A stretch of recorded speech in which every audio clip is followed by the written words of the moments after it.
Okay, You were? we're all going to click on got it. All right, so I sent you all my 12-page report, so to speak.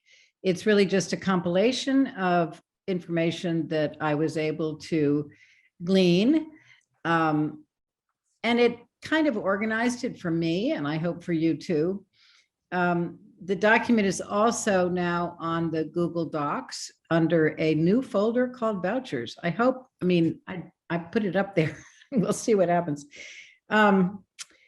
This whole discussion of vouchers came up partly because it was clear that there are voucher recipients who are living as our neighbors in Ward 3. There were some issues that got some prominent coverage in the press back in 2019.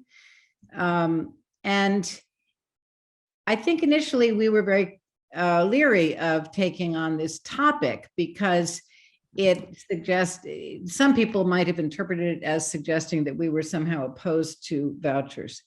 My concern always was that vouchers are real, they are here.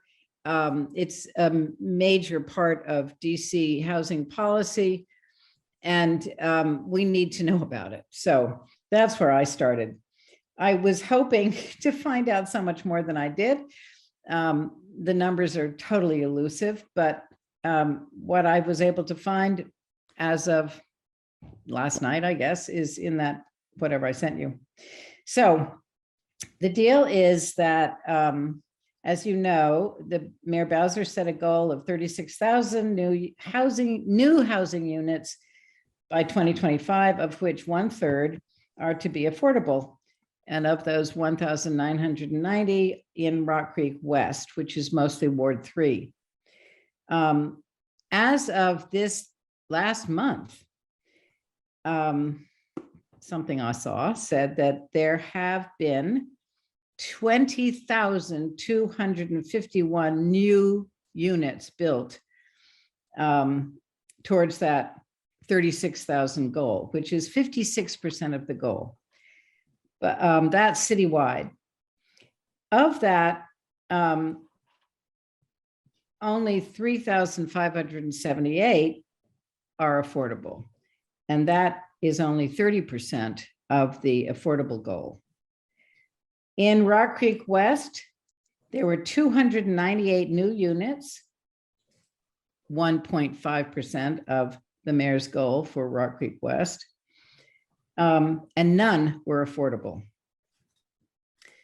In terms of the overall problem of homelessness, as of last January, more than 5,000 persons were without homes, were counted living on the street, in shelters, and in transitional housing. That's a count that is done every January, required by HUD.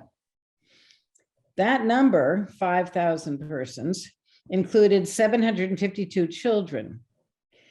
I also sent you something called Statistics of Homelessness that gives you a better breakdown, and that's also on the Google Docs. And the real question was, where do vouchers come from?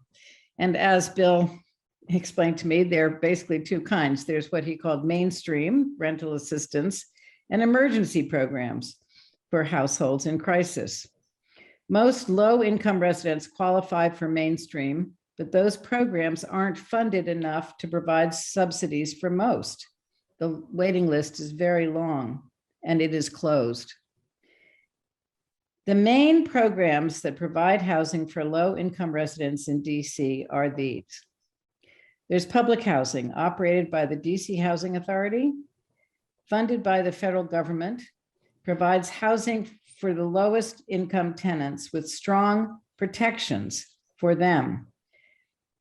Then there's the Housing Choice Voucher Program and Emergency Housing Choice Vouchers, which are also federally funded.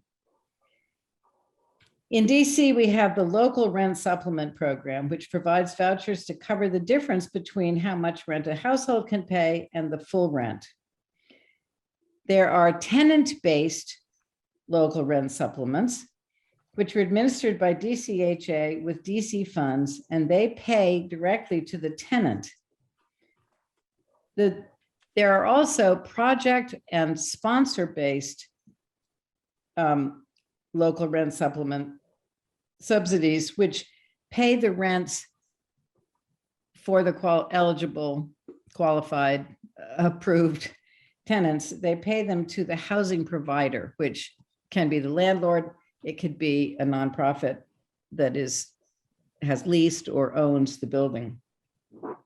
There's also a local rent supplement program for returning citizens. This is the released felons program, and they are referred by the mayor's office. Now, that's the vouchers themselves, but they come through different programs. One is called Permanent Supportive Housing, known as PSH. This uses the Housing First model, which DC adopted some years ago, I guess. And the idea is you take people who are chronically homeless or in desperate situation, and regardless of what problems they present, you get them a place to live first. Once they are stabilized in a home, then their issues can be addressed, whether it's mental health, medical health, addiction, whatever. DHS allocates, well, these permanent supportive housing vouchers are administered by various agencies. Department of Human Services is one, the Housing Authority, DCHA, Department of Behavioral Health, DBH, and the support services, I believe, are mostly provided by nonprofits under DC contracts. I haven't found any reference to DC agencies actually providing support services, but Bill will tell me if I'm wrong. There's also something called targeted affordable housing, known as TAH. And you'll see references to that every now and then, and you think, wait, what is this? It seems to me that this has been identified as mostly for elderly or disabled people. And they get what's called light services, meaning they don't need a huge amount of support, but regular check-ins or something. And of course, there's inclusionary zoning, which we know about. Inclusionary zoning can provide housing for people with an MFI up to 80%. I think recently it's only been for 50 to 80%. DHCD, the Department of Housing and Community Development, runs the lottery to allocate the IZ units. You register for one, you wait, you keep checking your email. They will make an announcement when there's some units available in a new building. That will happen this spring, I guess, when City Ridge opens up on Wisconsin Avenue. It's not clear who gets them. It's just done by lottery, apparently.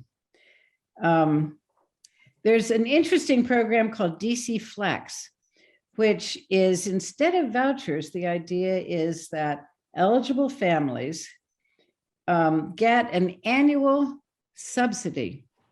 It started out at $7,500 a year. It's now $8,400 a year. That money goes into an escrow account in their name. They control it. They can withdraw part every month to help pay their rent. The money that that's in the escrow account, if they haven't used it all up by the end of the year, it's still there towards the next year and towards possible permanent rent for them. More about that later. Okay. Then there's always public land disposition, which is another way that DC makes affordable, or says they make affordable. They'll give away land that they control.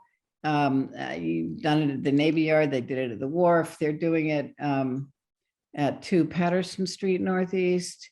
It means that a developer, hopefully, we're required to have some affordable housing intention, gets this property for free, basically. Then you have the TOPA, which is the Tenant Opportunity to Purchase Act. That gives tenant associations the first shot at purchasing their buildings when those buildings are for sale. The opportunity may be assigned to a nonprofit developer, so that if the tenants say, okay, we want to do this, but we don't want to do it ourselves, we're going to assign this to Jubilee Housing or whatever. Then the apartments can be maintained as rental, or they can be converted to condo or co-op. If then there's the DOPA, D-O-P-A, is the district opportunity to purchase. So if the tenants don't exercise their right to purchase, DC can step in and purchase the property. The mayor can assign that right to a third party, a nonprofit. Since this program began in November 2018, 3 years ago, there have been no DOPA acquisitions. Then there's something called First Right to Purchase Assistance Program, known as FRPAP, in which DC provides assistance to help low-income tenants exercise TOPA. So they give them a little extra money. I'm not sure how that has worked. There's the Home Purchase Assistance Program, which provides interest-free loans and closing costs, and for first-time home buyers up to $84,000 for down payments if they qualify to buy an affordable home. Then, of course, there's low-income housing tax credits, which we have discussed several times before, and I think you know a fair amount about that.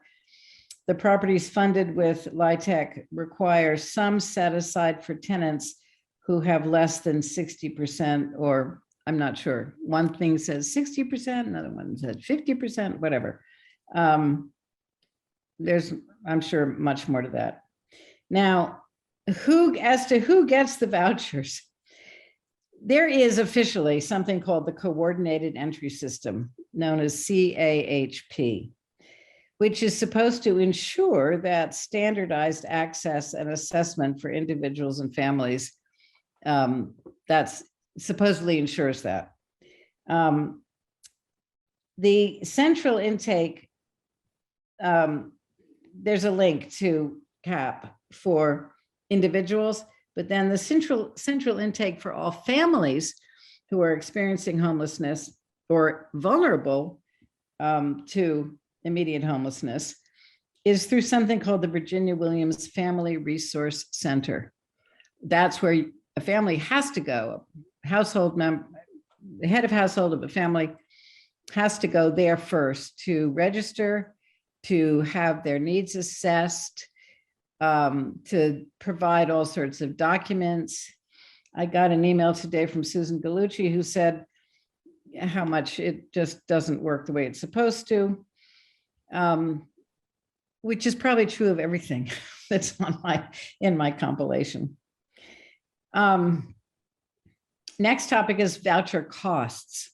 The rent paid to a landlord for each unit occupied by a tenant with a voucher is up to 187% of the market rate rent for that unit. It was 175% and went up to 187 because 175 was the federal AMI, area median income, and DC wants to use median family income, MFI. And since our region, our city, the costs are so much higher. So they will pay the landlord up to 187% of the market for each person that they house with a voucher. The contract, the additional cost for voucher programs is the costs for the support services. The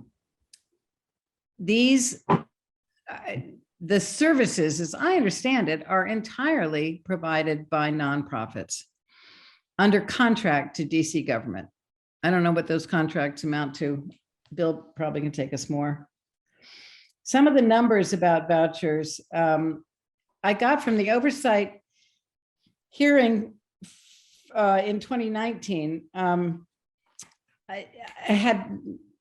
was unable to get any figures since then. At that time, there were 3,230 households receiving local rent supplement, tenant-based vouchers. There were another 1,867 units committed or online for project-based vouchers. About 5% were in Ward 3. More than 30% of these local rent supplement vouchers are in Ward 7 and 8. The tenants choose where to live, and many of them want to be in communities that are familiar to them. The average cost of a monthly subsidy under local rent supplement is $1,566 a month. So it's about $1,500 a month. Under the Housing Choice voucher program, there are 759 families who have AMI, their income below 50% of average median income. So that's almost 12,000 people who have, or households who have housing choice vouchers. The statistics in my document tell you about some new ones. In Ward 3, only 2% are in Ward 3. Again, more than 50% are in Ward 7 and 8. More than a third of the housing choice voucher households have minor children. The average monthly subsidy payment in fiscal year 19 was $1,431. So again, around $1,500 a month. The new budget for fiscal year 22 allocates significant new housing subsidies across a number of the programs.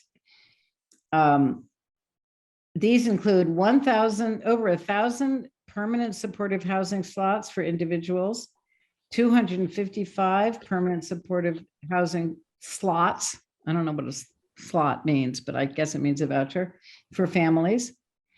307 targeted affordable housing slots with light touch services for families. It goes on in this section called fiscal year 22 budget. Notable is that they're talking about adding 501 slots in the DC Flex program. This is the one that gives the head of household an escrow account to draw from. And it is much less expensive to the city than the cost of the vouchers. There's also a reference to how federal rescue plan dollars are enabling 775 permanent supportive housing slots for individuals over and above the other list. In terms of who the agencies are, Department of Human Services, headed by Laura Zeilinger, operates emergency shelters in every ward, day centers, and transitional housing for persons experiencing homelessness. The emergency rental assistance funds may be available to prevent eviction and pay security deposits and first month rent for new apartments. That's all under Department of Human Services. The Department of DC Housing Authority provides affordable housing to 50,000 extremely low to moderate income households in public housing through tenant and project-based vouchers and in mixed income properties. There's a lot I don't know there, but anyway, Brenda Donald is the new director of DCHA. She was appointed to replace Neil Albert, whom you may recall is subject to some investigations about his girlfriend and whatever. Basically, in over 8,300, there are 8,300 public housing units operated by Department of Housing Authority in 52 traditional public housing. 14 of those are for the elderly and disabled. Tenants pay 30% of their adjusted gross income towards their rent, which is about $250 average. DCHA has responsibility and financial interest in 23 mixed income properties that have 3,900 affordable units, including more than 1,230 public housing units. I don't know what that means. Maybe Bill can help us understand that. Bill is on this, the DCHA's Board of Commissioners. I said a little bit about that before. He represents, he is elected by the Legal Service Providers Consortium. There's a new chair replacing Polly Donaldson of DCHA. The new chair is named Diane Bussey Reeder. There's some question about her eligibility, given that she owes some back taxes to DC. I'm not sure where that's going. You've heard the phrase housing first. Housing first means move a vulnerable person into housing and then deal with the issues that they have present with. That is the model that DC operates under.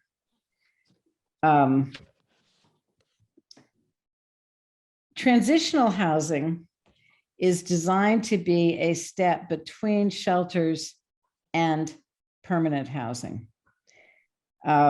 Several nonprofits operate transitional housing in temporary homes with support services. The families may access the emergency housing for transitional housing through the Virginia Williams Family Resource Center. More stable is permanent supportive housing, which provides long-term housing vouchers and intensive case management for individuals and families who are chronically homeless. The tenants pay 30% of their gross income towards rent and utilities. They have to access only through the coordinated entry system. In order to be eligible for permanent supportive housing, you have to have been homeless for 1 year or enough months in the previous 3 years to equal 12 months. You have to have a chronic disabling condition. That can be mental health, that can be some other disability, health disability, it could be an addiction. You have to have limited income earning potential. That suggests to me that that few are going to be benefiting from job training or employment services. They need to have intensive case management and services. That's the eligibility requirements for permanent supportive housing. The 3 sub-programs, as we said before, are tenant-based, in which the tenant gets the voucher, that money goes directly to the tenant. Project-based, where the voucher is attached to the unit. DC pays the rent to the housing provider.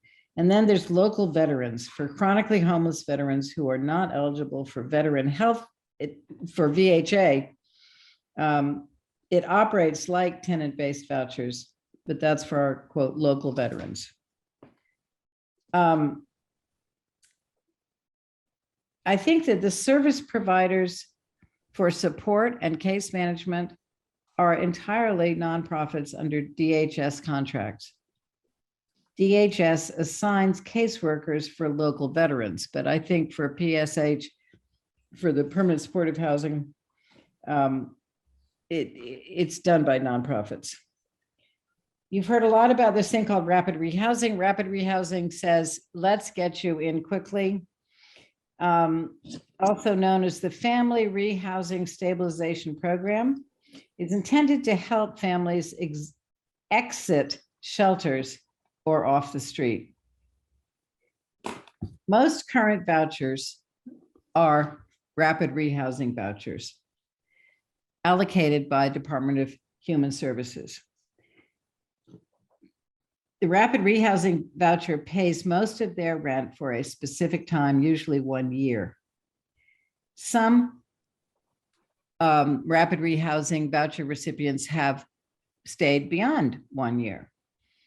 There are now more than 1,200 families who have had benefited from rapid rehousing vouchers for more than 18 months. Nobody was forced out during COVID. The program has been criticized in the past as a short-sighted solution. Studies show that rapid rehousing doesn't improve long-term housing stability. Families receiving rapid rehousing subsidies, the number of families has ballooned under the Bowser administration. There were 1,600 in 2016, and they're now more than 3,400 now. About 1,000 of the current recipients entered rapid rehousing just since the spring of 2020, when COVID pandemic began. The average monthly rapid rehousing subsidy is $1,700. That was in fiscal year 21. Department of Human Services wants to terminate early next year the rapid rehousing vouchers for 1,239 families who have been in rapid rehousing for more than 18 months. 587, less than half, will get long-term vouchers. 268 will get the subsidies under the DC Flex program, giving them the escrow money to pay rent. 384, more than a quarter, are not eligible for vouchers. They will be given 6 months rental assistance and then back in the system, I guess. There's a section on DC Flex, which I've already told you about a little bit. It's really quite interesting, and I don't know, it started as a pilot project that the city council created. 100 families were involved. It's quite interesting. There's just a little chunk on that. The mayor has launched something called Home for the Holidays, starting November 1st. Her goal is to accelerate the placement of 1,250 households by February 28th. I have a feeling that that's the same people who are being terminated from rapid rehousing, but I can't promise you.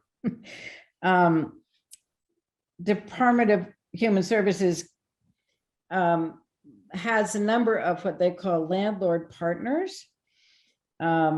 And they've reached out to them and say, come on, we need 3,500 available, accessible, affordable units for individuals and large families. There's DHS, which is, all these bureaucracies are filled requirements for documents and filling out forms, and it's huge. And for the landlords, they have to have, their properties have to be inspected. Each unit has to be approved. DHS says that under this Home for the Holidays program, that DHS is trying to improve the system to encourage more landlords to sign on more easily. Rent control applies to affordable housing in the sense that it limits the amount of rent that can be charged in apartment buildings that were built before 1976 and have a steady tenant. I don't really understand all of rent control, but the most interesting aspect of this is that the DC Policy Center has come up with an idea called inclusionary conversion, which they are promoting. I don't know that this has legs. I don't know that anybody else has picked up on it. I have no idea whether the city's the least bit interested, but the idea is DC could acquire individual apartments in rent-controlled buildings and convert them to affordable housing for a period of time, like 15 or 20 years. They would be covenanted for that purpose. The rents would be capped at the desired affordability target rate. This model would require a much smaller public subsidy than is needed under current affordability programs, because DC would finance the gap between the subsidized units and the rent-controlled rents, not the market rate rents. Then the rest of the document is all about nonprofits. I intended to call nonprofits and really try to engage in conversations, but I gave up. I listed a number of nonprofits here that provide housing as well as services. They all have fairly substantial traditions and history and support. Most of their money comes from government contracts to provide the housing support, the support services. And some of them may be models for CDC, how to build. It's all very complex, and each one is a little bit different. I had very good conversations with people at Housing Up. I met a board member a person that I'd known for years, but hadn't seen at the rally. He lives in the Kennedy Warren, and he had walked down to the rally and checked it out. He's retired. He's spent his life in housing development, different kinds, rarely for profit to speak of. But I talked to him, and then he put me in touch with the administrator of Housing Up, a guy named Phil Hecht. And I know that Meg knows Phil Hecht, and they were quite interesting. They are now involved in a new project in Deanwood, I think, or no, are they? No, they're the one at 2 Patterson Street Northeast, where they are part of a team with Monument Development to build this affordable housing, entirely affordable housing project. Anyway, that's interesting stuff. I went to the trouble also, and this is just at the end here, of trying to figure out what affordable housing means in our community. And if you go to something called apartments.com, or Apartment Finder it was, and this is all in here, they have different categories you can click on if you're looking for an apartment to rent. And one of the categories is affordable. So I clicked on affordable, and I ended up with a list of apartment buildings, mostly on Connecticut Avenue, which some of which Apartment Finder considers, quote, affordable, meaning that there are income restrictions. You have to, I guess, go through the coordinated entry system and have a voucher to get in. But the amount that's charged for each one wasn't that much different from the amounts charged for many, many other apartments in nearby buildings. So I listed them all just because doing so was kind of enlightening to me. In terms of voucher tenants in Ward 3, we know that there are plenty, and we don't know how many, we don't know exactly where. I cited some sources of information. The Forest Hills Connection, which is a newsletter. Marlene Berlin there tries, she's a good source for a lot of this information about what's going on in the area around Van Ness and slightly north. There was, oh, well, So Others May Eat, known as SOME, is one of the nonprofits that provides some housing. And in its list on their website, its list of locations where they provide affordable housing, it includes the Chesapeake House, which is a big apartment building at Chesapeake in Connecticut. And they say that they provide services for 22 families with permanent supportive housing at Chesapeake House. So that would account for 22 vouchers there.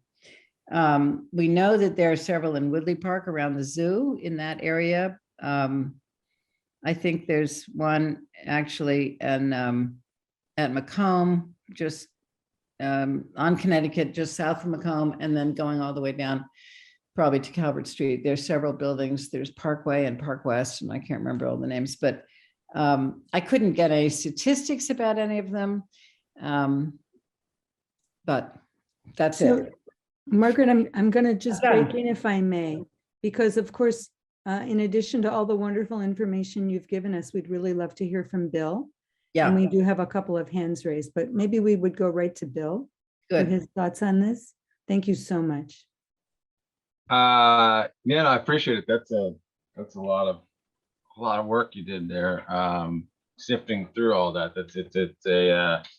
I think one thing we can be assured of, it's a complicated landscape, affordable housing, and certainly the voucher program. But at a super high level, just some numbers to apply to what Margaret just went through. On any given year, we have between 12 and 13,000 families that we serve through the voucher program. And there are the 50,000 number, I think I heard, that's 50,000 people, not families. So the housing authority houses between 12 and 13% of the city any given year. The volume of money that we spend through subsidies every year is about $420 to $430 million.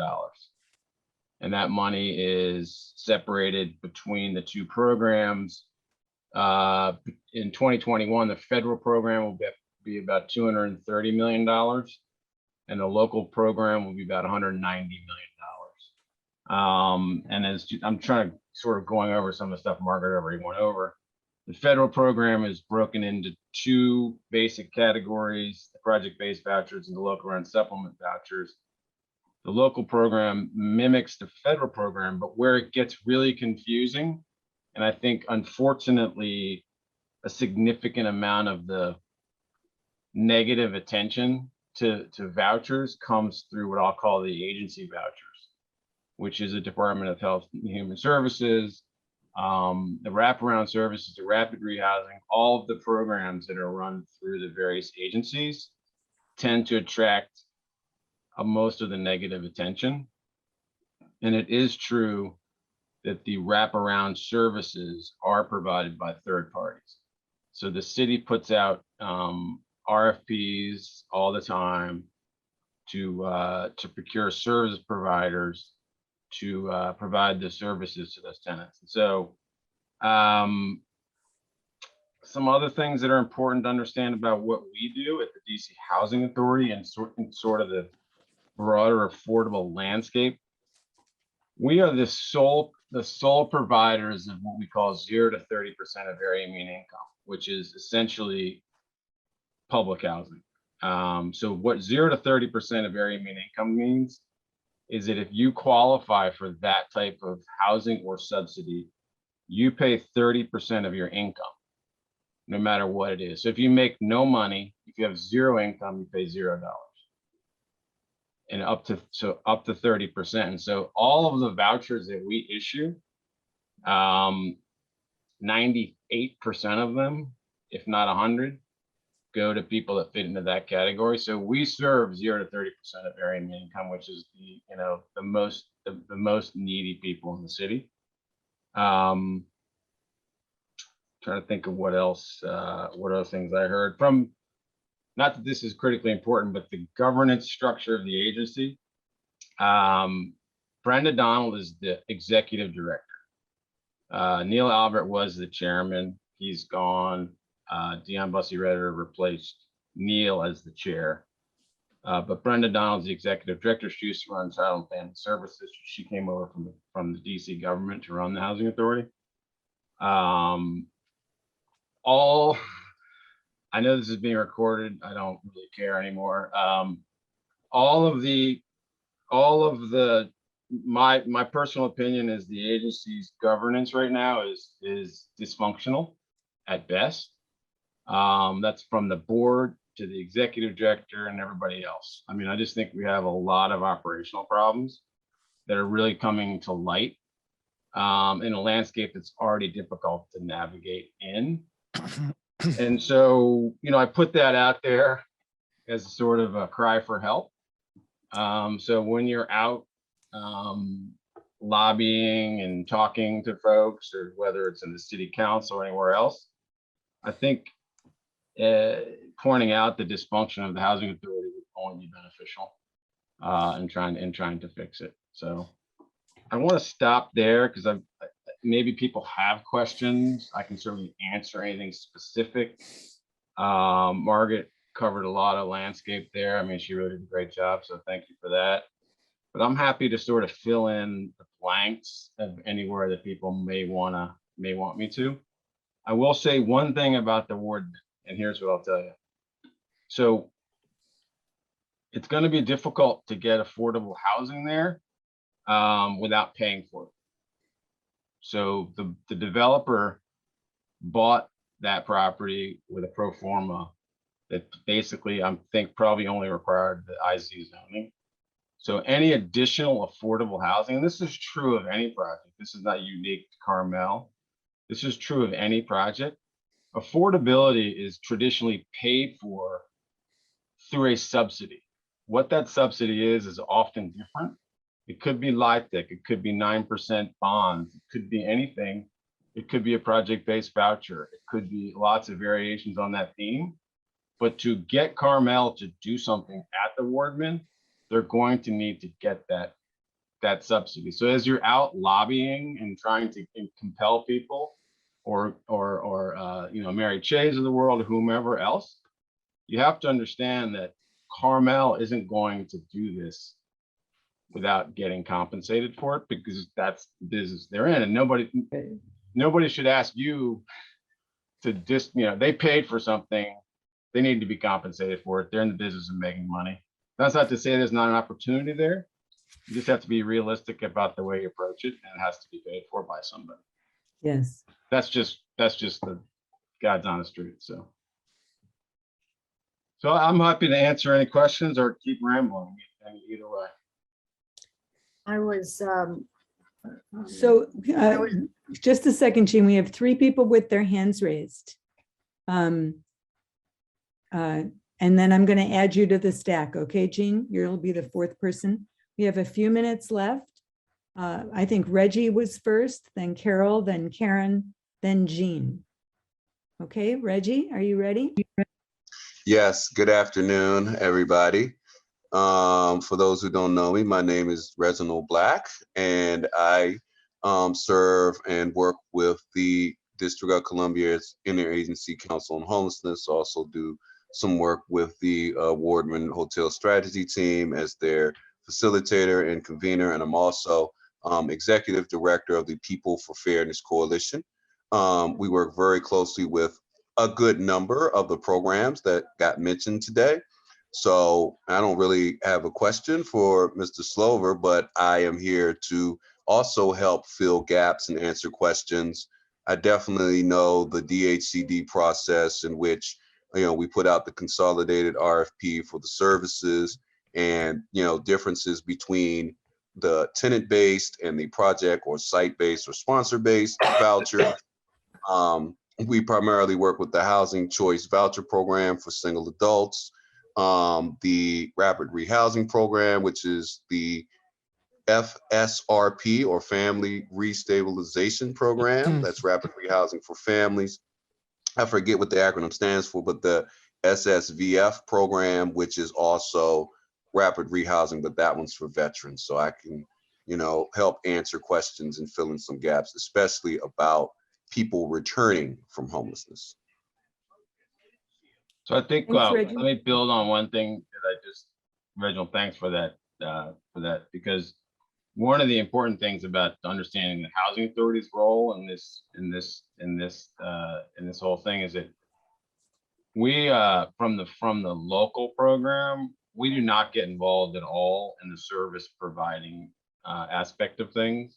That's purely driven by the city. And so from the local rent supplement program, we basically are the people, our group and our agency inspects the properties and manages the lease transaction and the financial side of it.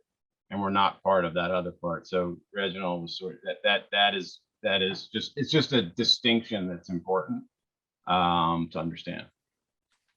Yes, one I know very well. Yeah, no, a lot of people don't. Using landscape. And so I appreciate you pointing that out. Thanks to you both. Okay, Carol is next.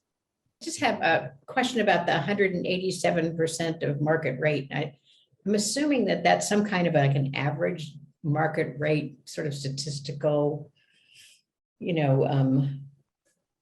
metric, and that it's not really allowing landlords to have a subsidy of like almost another 100% above what the regular rate would be of a place. So that's a great question. And this was something that was hard for me as a board member to sort of accept as this was trickling up. We started at 110% 2 years ago, and we went to 125, and then we went to 145. And I asked these great questions that you're asking, and it was always responded to me that, as all things with HUD and federal funding, there's a very complicated, I don't even want to call it an algorithm. I don't know what it is that designs these rents, but there are about 50 to 55 submarkets in Washington, D.C. that HUD assigns rents to. That doesn't work in real estate. We all know one building could be right next to another and have much different amenities and much different conditions, and the rent's going to vary considerably between two buildings that are next door to each other. So the concept and the idea doesn't really functionally work from the get-go. And then you put this complication of what is 187% of fair market rent. So that fair market rent is set by HUD. So HUD decides what the fair market rent is. And our agency, because of things were really expensive in Washington, what we were trying to do was offer opportunity to go into markets such as Ward 3. What ultimately happened is, because this gets a little complicated, we failed to put in what we call a rent reasonableness process. So a rent reasonableness process is supposed to catch what you're hearing, which is, well, we're not paying 87 cents more than everybody else, but we're paying more than anybody else. So the ultimate response, the ultimate impact of this is we're trying to undo it right now, and it's going to be a while, but we really made a mistake. The agency made a mistake, and we are paying more than the market rent for properties all over the city, and the really unfortunate impact of that is that it's contributing to the high rents. We are impacting rents in a very negative way, and we're going to try to fix it. So that's a complicated answer, but it's a complicated formula. And so it isn't as bad as it sounds, but it's bad. So if I may add, we through the ICH, kind of contributed to that, because we saw that there were some markets just unattainable for people returning out of homelessness. So we looked at being able to and advocated for them to be able to pay more per voucher.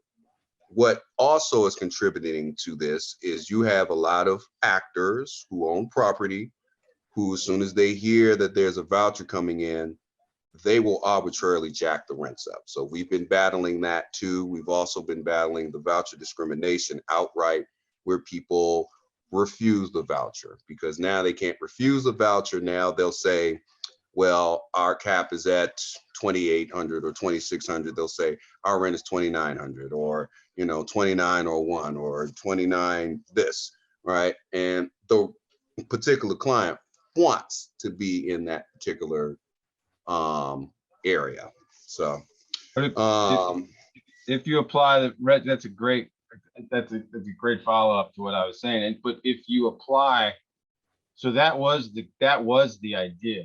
That was what we were trying to do. And a lot of times when you try to do something and you don't check everything around it, you end up in a problem. And so if, again, when you're out advocating for people, talk about the rent reasonableness process. It's critical to saving the agency money and to paying the right amount of rent, which then again doesn't cause everybody else to pay more rent, right? And so if we're paying more rent, then you trickle up all the other rents, because if you can't be charging more.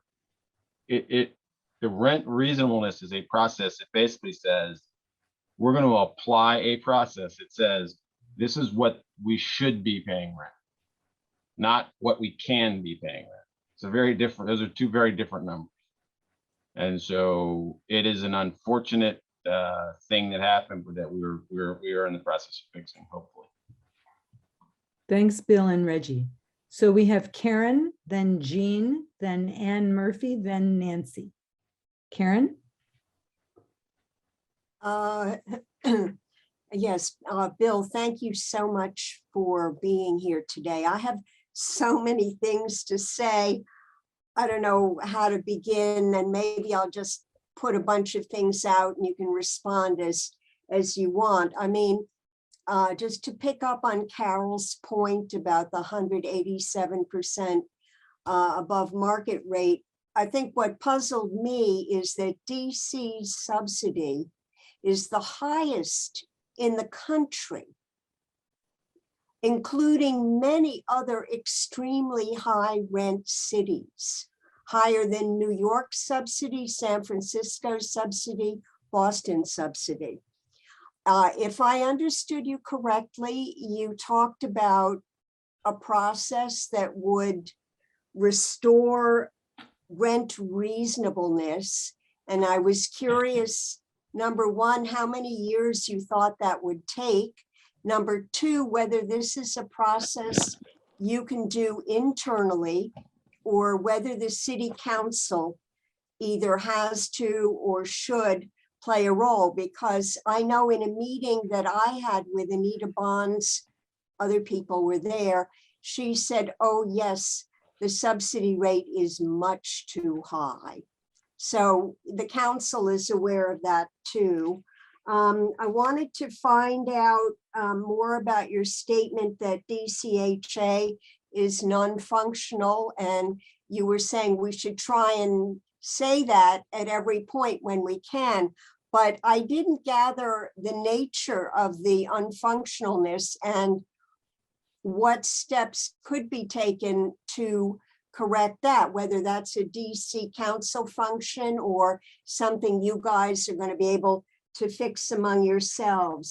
Karen, I'm going to stop you there. I can't No, follow. I Karen. just have to get one No. more.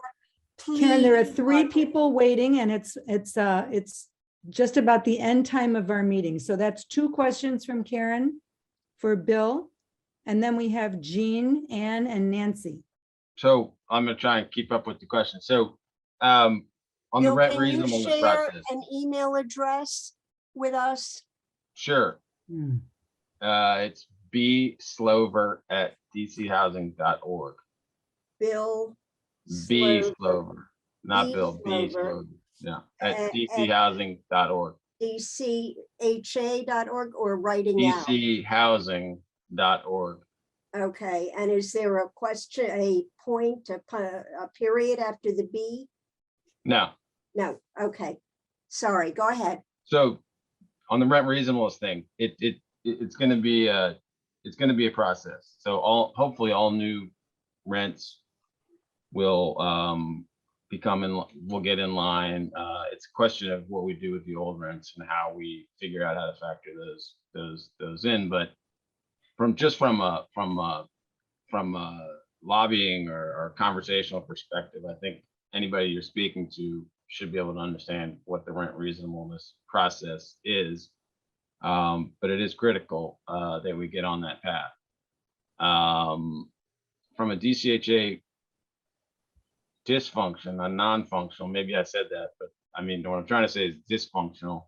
I just think if you look at the board and you look at the distractions and you look at all the things that are going on, and then you look at the track record of what the agency's been able to produce in the last 6 or 7 years in terms of either turning around our projects or getting things like Berry Farm or Park Morton or all these stalled projects going, at some point you have to say to yourself, is the problem the agency? And so what I'm saying is, I'm not sure we can fix ourselves. We are an independent agency, and we are having trouble. There's no question. And I've long hoped we could fix ourselves. But I also wonder if all the distractions at the top make it very difficult to do the day-to-day work. And so I'm not sure that's an answer to your question. I mean, is there anything we can do to help you? I just think, the DC Housing Authority is mostly funded by the federal government, so this is a HUD issue. It's a HUD issue. Yeah, I mean, I think reaching out to HUD, there's a district field office. You can look it up on the internet. There's a woman there named Christine Jenkins. She runs that office. I mean, I would certainly encourage calling her up and suggesting that maybe the agency needs a little assistance from HUD in terms of structuring some of their deals, in terms of getting some of these the rent reasonableness process going. I mean, ultimately HUD has responsibility over us. But it's complicated. Okay, so I'm going to ask permission of the group. We should be ending now, but I wonder if Bill would indulge us and stay an extra 10 minutes or so. And if everybody who can would also do that, because we do have several more questions, 4 more questions. Are you okay with that, Bill? Yeah, I'm fine staying. I figured it would go over, so. Oh, we try not to as a rule, but this is a pretty dense topic. So we have Jean next. I'll pass on and I'll contact Margaret Lenzer offline. Okay, Jean, thank you. We have Ann M next. There are so many pieces of this that are complicated and seem to be non-functional, but maybe you would just take one of them and talk about why, like Margaret's summary of rapid rehousing talked about the program doesn't improve long-term housing stability, doesn't work well. Can you talk to us about why? And related to that, if you had to identify one area that should be focused on to fix this besides the agency dysfunction, what would that be? I don't know whether that's a question for Bill or Reggie or both of you together. I think the rapid rehousing thing might be a Reggie question, but from my perspective, it's a difficult, it's a very difficult situation to deal with, and so you need this is way out of my element. I'm just going to answer it anyway. I think that it's about the wraparound services and making sure that they're getting delivered from day one and through that year, and that you have a plan from day 366. In other words, I think a lot of times we want to get them into a better situation, and then there's what's the next step. And so, you got to start working on day 366 on day one. That's just my opinion. Maybe, Reggie has something to add to that. I don't want to get into his space, but I guess I just did. Reggie, do you want to add anything to that answer? I definitely can. So one of the things that needs to happen is like the income goals have to get like better. I don't know how many residents know, but I'm battling what looks to be sort of a discriminant practice concerning rapid rehousing, in which Ward 3 never gets looked at because the rents are too high. And so when we're talking about all of these high rents and pitfalls that we're in, a question that came to my mind was about our public housing residents, and if those public housing residents had the opportunity to own their properties and were encouraged to buy their properties as part of that program, would that help with some of the financial pitfalls and allow us to use resources like rapid rehousing better? So the issue of ownership of public housing has come up a lot.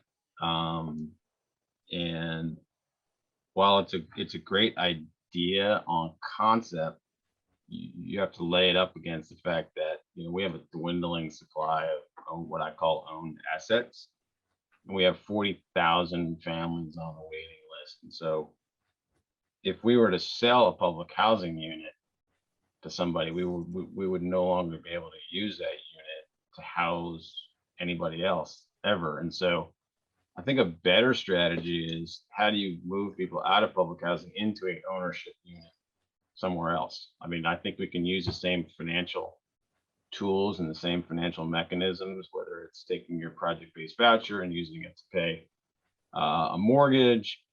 There's all sorts of avenues to home ownership. I just get always concerned about the fact that we are not the city.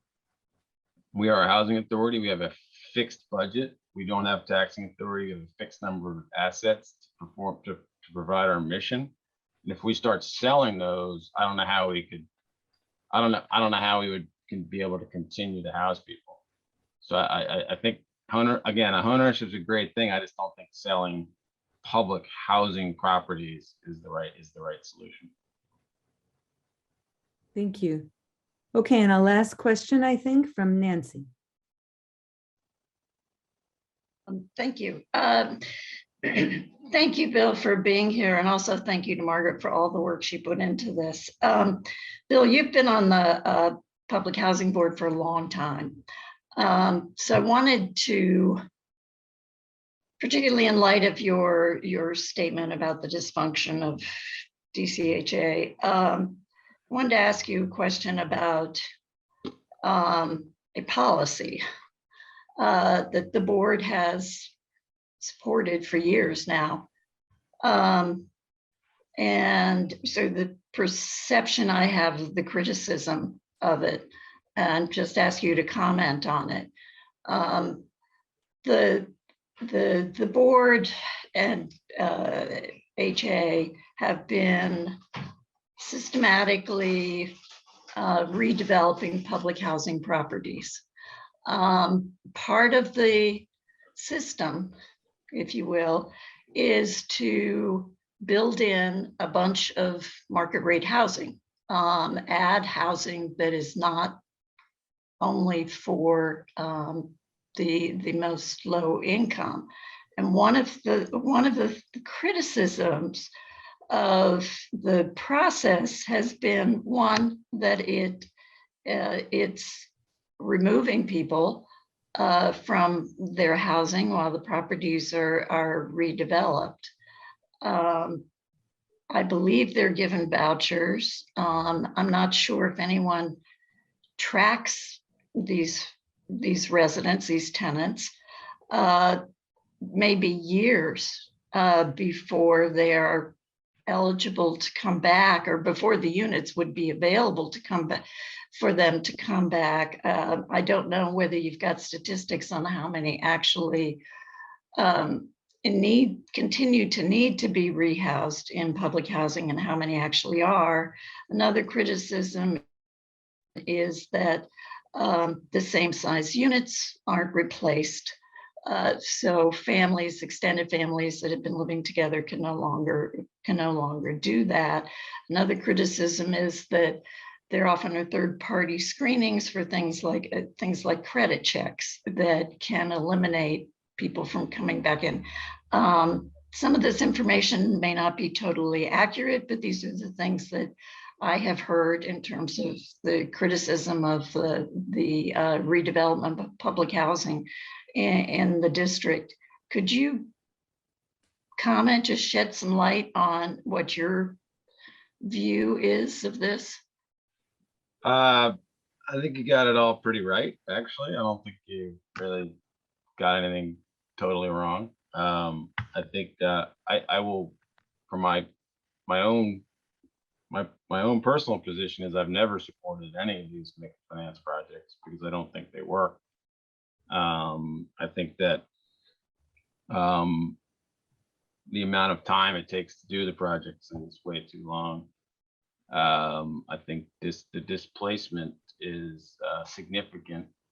The right to return resolution. So in 2016, I actually helped write and brought forth the only resolution that's ever been brought from a commissioner to the Housing Authority for consideration, which is Resolution 1606, which is called the right to return, which is essentially maps out the right for residents to return to a property that's redeveloped. The screening stuff is real. The ownership transition is real. All of these things are real. There must be a better way to do it. But it's a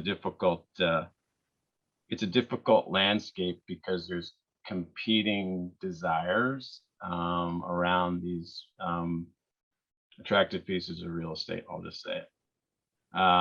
So there's no question that people get displaced. There's no question that they get, you take something like Arthur Capper Carrollsburg, which is across from the National Baseball Stadium. It's been going on for almost 20 years, and we still haven't replaced 30% of those units.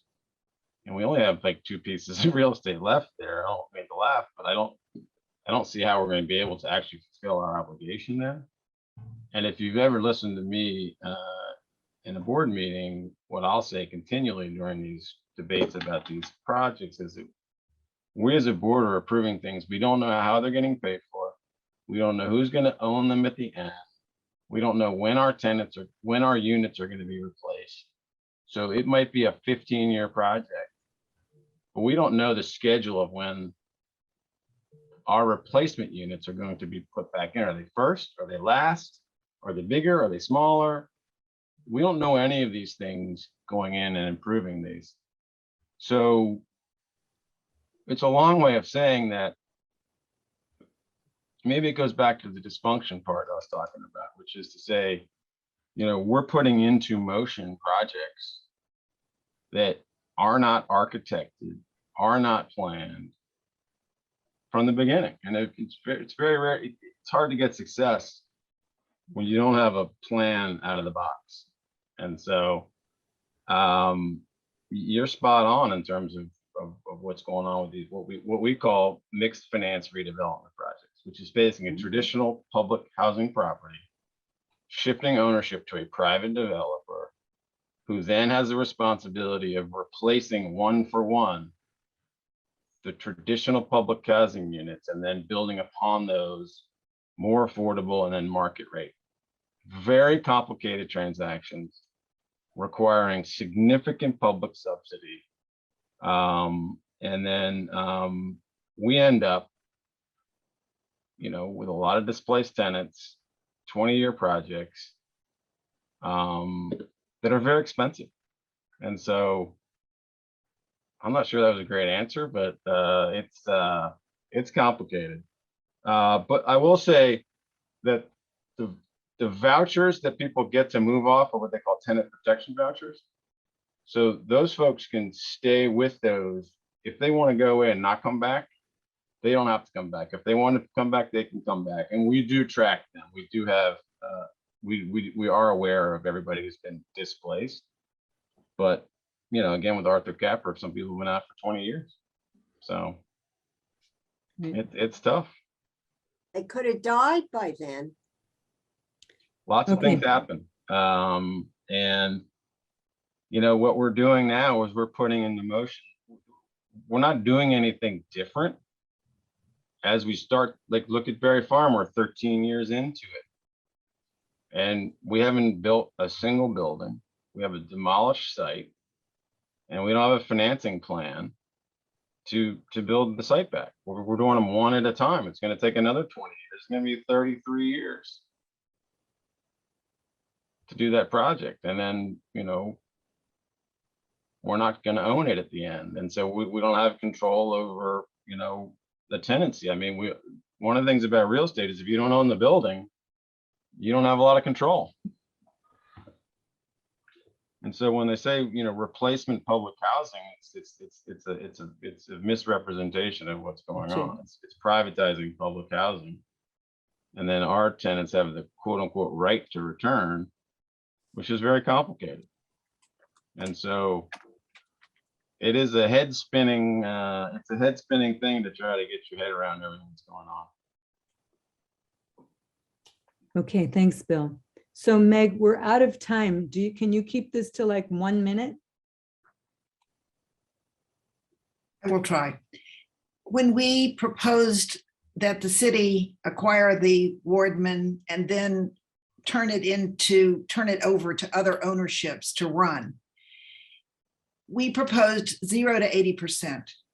And that would mean that, you know, hairdressers were living beside hospital workers, beside teachers. We got pushback that this was, quote, concentrating poverty. We thought that was BS. I'm interested in your take on that. Well, concentrating poverty is you know, what everybody's trying to get away from. I don't think, personally, I'm not sure 0 to 80% of area median income is concentrating poverty. I think that is, you know, I don't think that's concentrating poverty. That might get me in trouble, but I don't think it is. I mean, 80% of area median income is pretty good income here in Washington, D.C. And so, you know, our projects, we try to do 0 to 30, a third of it, 30 to 80, a third of it, and then market rate, a third of it. That's the aspirational goal. And so I think I'm not sure why you got that pushback. That if the cap was 80%, a more reasonable response could have been you could have put some market rate in there to balance it out, but that doesn't seem like a legitimate pushback based on what we're doing. Yeah, LIHTC mitigates against 0 to 80. Yeah, well, LIHTC's what, like 50%, I think. So Well, it disincentivizes 0 to 80. I mean, it's more complicated than that. And right. But I will stop. But I think that's the Wardman's such a big project that I think anyway, you know, the Carmel's got it, and as I think I said before, the only way to get affordable in there, and maybe Reginald can help me out here. I think the only way to get affordable into a project like that after the sale is someone's going to have to pay for it. Oh, yeah. Yeah. Okay, so that brings us to an end of our time. I want to really thank Margaret for all the hard work she did on organizing this and all the research she did. I want to thank Bill. Bill, it was great to have you here. You should join our group. You live in Ward 3. I have a bigger, you know, it's like I can't. I would love to join your group. Maybe when they throw me off the board, which may be any day. We're waiting. Yeah, I can come on your, but I would echo Margaret. That was, I mean, very few people I think have as much knowledge as you now have about this issue. It's a very, very, well, let me say very people outside of the government. And it's a very complicated landscape. I mean, very, very complicated. So kudos to you for doing all that work. Well, thank you. I mean, I really what I learned was that it's way more complicated. Yeah. I mean, so you get the acronyms, but that doesn't tell you very much. You know.